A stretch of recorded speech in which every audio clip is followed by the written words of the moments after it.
প্রিয় ভাই বোনেরা, তোমাদের প্রত্যেকের জন্য সুখবর। এই মুহূর্তে বাজেট, রাজ্য বাজেটে নতুন বিষয় উঠে আসলো।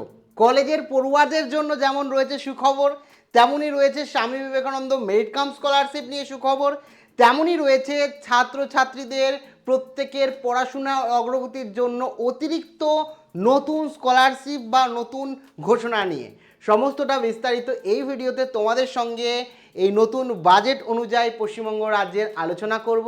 কাজেই তোমরা যে সকল আমার ভাই বোন রয়েছো ও কলেজে পড়ছো, বিশ্ববিদ্যালয়ে পড়ছো, ইনফ্যাক্ট স্বামী বিবেকানন্দ মেরিট কাম স্কলারশিপের জন্য আবেদন করতে চাইছো, কিংবা একজন স্টুডেন্ট, যেটা সবথেকে খুশির ব্যাপার, 30,000 টাকা পর্যন্ত সরকারি অনুদান পেয়ে যেতে পারো। সমস্তটা বিস্তারিত আলোচনা করব, কারা কোন প্রকল্প কি স্কলারশিপ নতুন ঘোষণা হয়েছে, সমস্তটা কিছু। কাজে এই ভিডিওটি প্রথম থেকে শুরু করে শেষ পর্যন্ত ওয়াচ করো।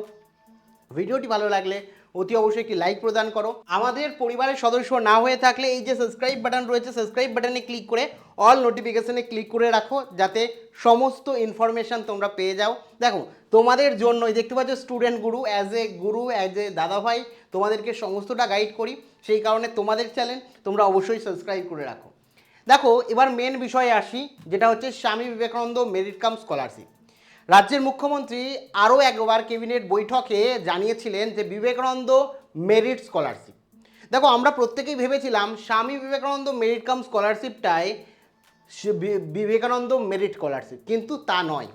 বিবেকানন্দ মেরিট স্কলারশিপ হচ্ছে আরও একটি নতুন স্কলারশিপ, যেখানে আমরা দেখেছিলাম স্বামী বিবেকানন্দ মেরিট কাম স্কলারশিপে আমরা যদি এখানে যাই, রেজিস্ট্রেশন বা অ্যাপ্লিকেন্টে যাই এখানে, তাহলে এখানে আমরা রেজিস্ট্রেশনে গেলে আমরা দুটো জিনিস দেখতে পাই, একটা দেখতে পাই টপার, একটা নন টপার।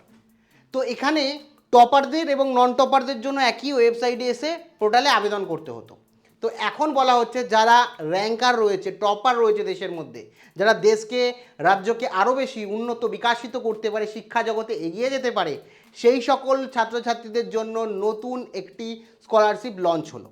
এই স্বামী বিবেকানন্দ স্কলারশিপ নিয়ে কী বলেছে সেটা জানাচ্ছি, তার আগে বলে রাখি, লঞ্চ হলো যার নাম বিবেকানন্দ মেরিট স্কলারশিপ, যেখানে রাজ্যের সকল ছাত্রছাত্রী যারা র্যাঙ্ক করেছে তারা সম্পূর্ণ বিনামূল্যে দেশের নয়, বিশ্বের সেরা যে 100টি ইউনিভার্সিটি আছে সেই ইউনিভার্সিটিতে পড়ার সুযোগ পাচ্ছে।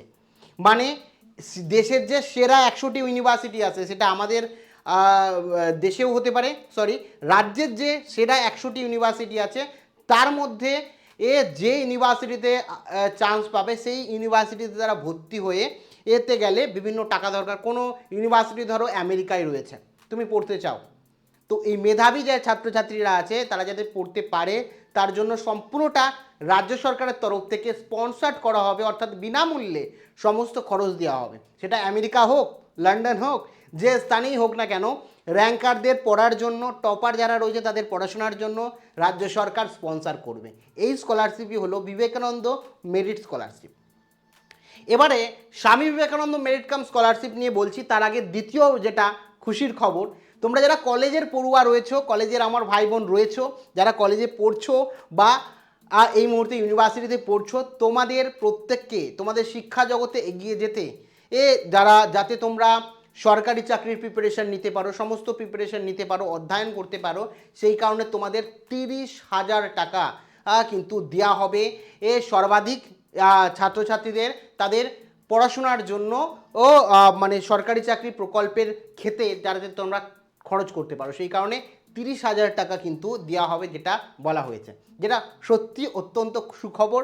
যারা শিক্ষা আর দিকে এগিয়ে যেতে পারে না অর্থের জন্য, সেই অর্থ যাতে বাধা না হয়ে দাঁড়ায়, সেই কারণে কিন্তু 30,000 টাকা সরকারি অনুদান পাবে।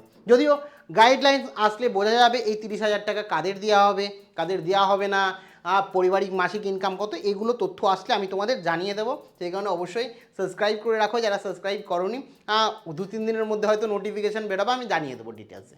আর এরপরে হচ্ছে স্বামী বিবেকানন্দ মেরিট কাম স্কলারশিপ রয়েছে, নবান্ন স্কলারশিপ রয়েছে। রাজ্যের যে সমস্ত স্কলারশিপগুলো যেভাবে চলছিল সেভাবে কিন্তু চলবে। এবং সবথেকে বড় ব্যাপার, স্বামী বিবেকানন্দ মেরিট কাম স্কলারশিপে যেটা শোনা যাচ্ছে, এখনও শোনা যাচ্ছে কেন বলছি, অফিসিয়ালভাবে কিছু অ্যানাউন্সমেন্ট এখনও হয়নি, শুধু বাজেট পেশ হয়েছে, 24,000 টাকা একজন স্টুডেন্ট পেয়ে যেতে পারে। তো বছরে 24 যদি হয়, 3 বছরে তোমরা বুঝতেই পারছো 24 24 24, কিংবা যদি 12ও হয়, 3 12 36, এই বা 24 হলে তো ভালোই কথা। তো প্রত্যেকটা প্রকল্পে আমরা দেখেছি অ্যামাউন্ট বেড়েছে। এবার স্কলারশিপের পালা। আর শিক্ষাক্ষেত্রে মুখ্যমন্ত্রীর যে ঘোষণা সেই অনুযায়ী কিন্তু ও মানে বৃত্তির পরিমাণটা ছাত্রছাত্রীদের শিক্ষার অগ্রগতির জন্য সেটা কিন্তু বাড়বেই। এবার যদি 24 24 24 হয়, 3 বছরে বুঝতেই পারছো, যদিও একটা নিম্নতম পার্সেন্টেজ প্রয়োজন পড়ে, 60% পেলেই তোমরা আবেদন বা রিনিউয়াল করতে পারো। সেই 60%টাকে 80% করা হবে নাকি, বা এটাকে কমিয়ে দেওয়া হবে নাকি, সেই নিয়ে গাইডলাইন অবশ্যই আসবে। এখন এটা নিশ্চিত হলো যে শিক্ষার বাজেট তৈরির সময় যে ছাত্রছাত্রীদের স্কলারশিপও থাকছে, এবং ছাত্রছাত্রীদের পড়াশোনার জন্য এককালীন 30,000 টাকার সুবিধাও দেওয়া হচ্ছে কলেজ পড়ুয়াদের। এবং যারা একেবারে মানে টপার বলতে গেলে রাজ্যের মধ্যে র্যাঙ্ক করছে, তাদেরকে সেটা বিদেশ হোক কিংবা দেশ হোক, টপ যে 100টা ইউনিভার্সিটি আছে সেই ইউনিভার্সিটিতে পড়ার সম্পূর্ণ বিনামূল্যে সুযোগ করে দিচ্ছে। অর্থাৎ রাজ্য সরকার স্পন্সর করছে সমস্তটা ছাত্রছাত্রীদের অগ্রগতির জন্য। কারণ আমারও মনে হয় যে ছাত্রছাত্রীরাই আমাদের ভবিষ্যৎ। ছাত্রছাত্রীদের সঠিক জায়গায় শিক্ষা যদি আমরা দিতে পারি, তাহলে কোথাও না কোথাও আমরা তথা দেশ বিকশিত হবে। বাদবাকি সমস্তটা বললাম। তোমাদের কি মন্তব্য এ নিয়ে অবশ্যই কমেন্ট সেকশানে কমেন্ট করে জানাতে ভুলো না।